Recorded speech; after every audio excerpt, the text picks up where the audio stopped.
Thanks, Craig. Well, I'm here with Suzanne Scheib from CareFirst, and we're talking about a new program you guys have. Thanks for joining us this morning, and tell us about the program. The program is our latest specialty program, and it's called DiaBalance.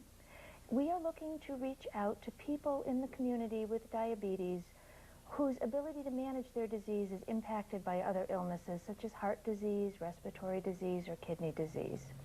And we're looking to partner with local diabetes educators and other providers to give an extra layer of support to these people in their home and community. And now we were talking just before we came on about how important this is and how big of a problem is this in the Twin Tiers, would you say? Diabetes is a problem everywhere in America. It's really an epidemic disease. It's fueled by a lot of factors, including lifestyle, obesity, and diet choices.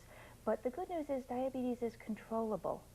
And if people have education and support to manage their disease, it no longer feels quite so overwhelming.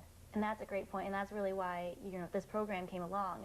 And tell us a little bit more about it. What does it consist of?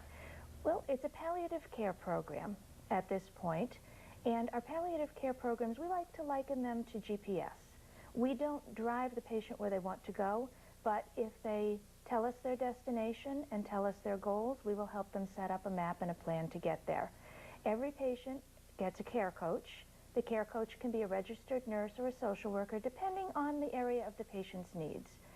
We meet with the patient, we do a thorough review of their medications, their health, and ask them to tell us where they need the help, what goals they have.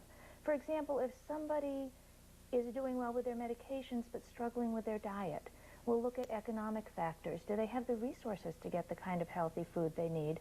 And what resources exist in their community to help that happen for them?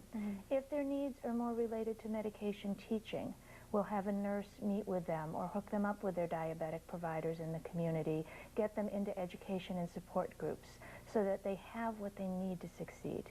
Well, it sounds like a great program, and most importantly, it's also free, which we have to make sure we mention before we go. But I'm sure there's so much more we can talk about with it, but we're going to head out to break now. But thank you so much for joining, and we'll have the information on our Facebook page along with the link to this interview so we can let people know all about it. Wonderful. Thank you very much. Thank you so much. When we come back, Joe will have a look at everything you need to know before you start your day. But first, here are your winning lottery numbers.